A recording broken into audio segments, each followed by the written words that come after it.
कलकत्ता की जो घटना है और जो लोग चिकित्सा करते हैं और उनके साथ ही इस तरह की घटना हुई है, तो ये देश के लिए एक बड़ा विषय है। ये जो मुजफ्फरपुर की घटना है वो भी, उससे भी लोग मर्माहत हैं। ऐसा नहीं है कि उससे मर्माहत नहीं है, कि महिलाओं को इसके लिए खड़ा होना पड़ेगा।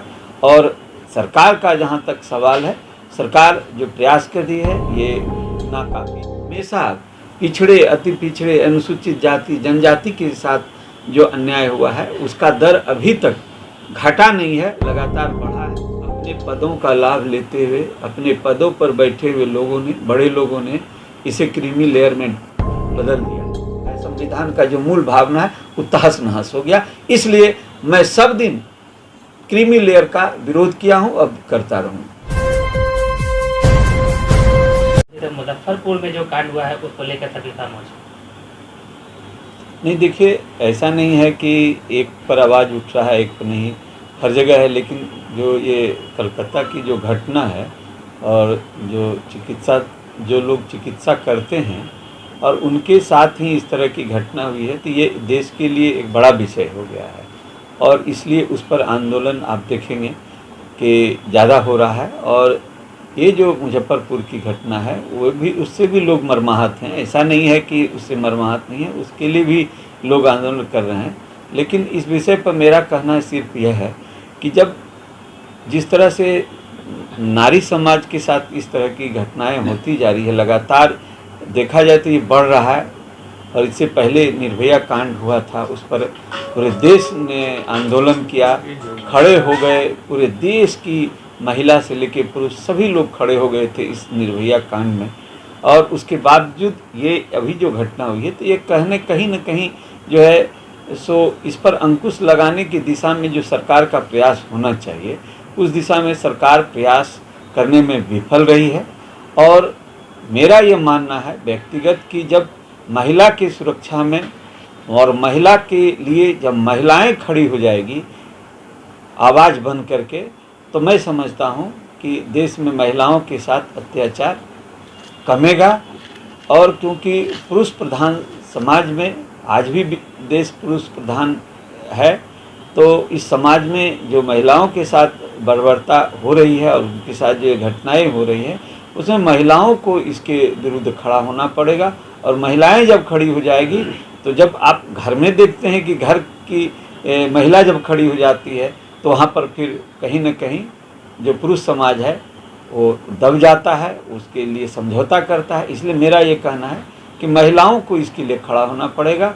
और सरकार का जहाँ तक सवाल है, सरकार जो प्रयास कर रही है ये नाकाफ़ी है। सरकार को इस पर और इसका सर्वे करके करना चाहिए कि आखिर इस तरह की घटना हो क्यों रही है।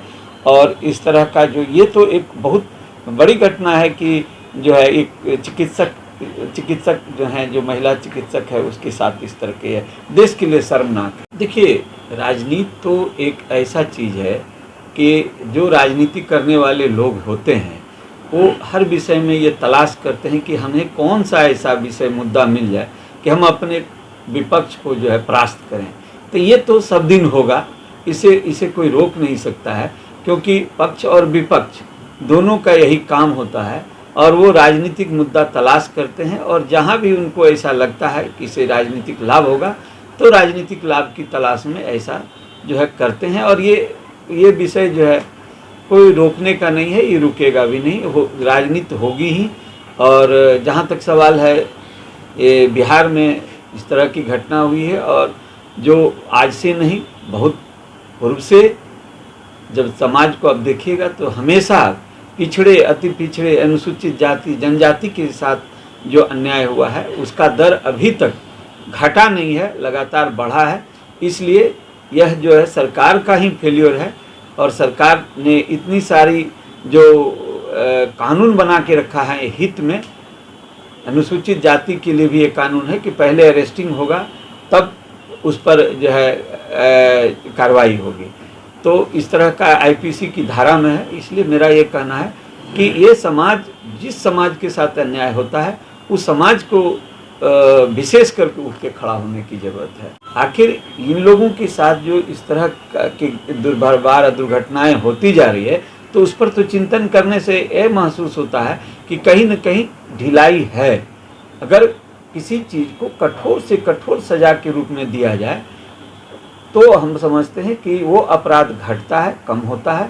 और अपराध को कैसे मूल रूप से समाप्त किया जाए, सरकार इस पर काम नहीं कर रही है। जैसे अपराधी का जो कोई अपराधी बन रहा है तो उसका उद्गम बिंदु क्या है, क्यों अपराधी लोग बन रहे हैं समाज में, ये समझने की ज़रूरत है। ये एक चिंतन का विषय है कि हम जब उस पर काम करेंगे, सरकार जब उस पर काम करेगी कि अपराधी क्यों पैदा ले रहे हैं, किस कारण से पैदा ले रहे हैं, कहाँ उसको आपराधिक माहौल मिल रहा है जो अपराधी बन रहे हैं।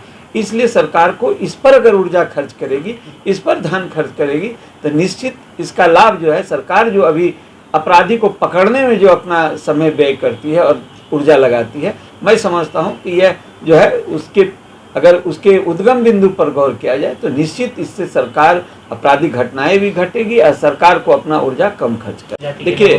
देखिए समय का परिवर्तन के अनुसार अपने पदों का लाभ लेते हुए अपने पदों पर बैठे हुए लोगों ने, बड़े लोगों ने इसे क्रीमी लेयर में बदल दिया है।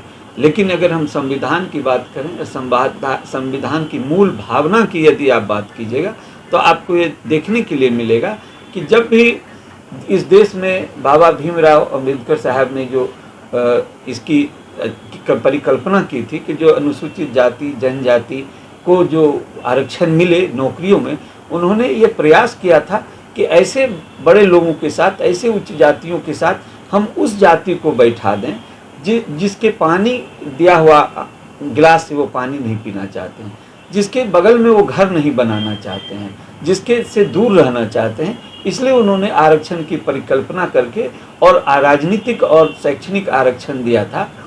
लेकिन यह आरक्षण की मूल भावना संविधान में जो है वर्णित, उसमें आप देखिएगा कि संविधान में यह वर्णित है कि जो आरक्षण दिया जा रहा है वो जाति पाति के आधार पर नहीं, छुआछूत के आधार पर दिया गया है। जो समाज, जो जाति का छुआछूत माना जाता था उन्हें अनुसूची में डाला गया, उन्हें आरक्षण दिया गया।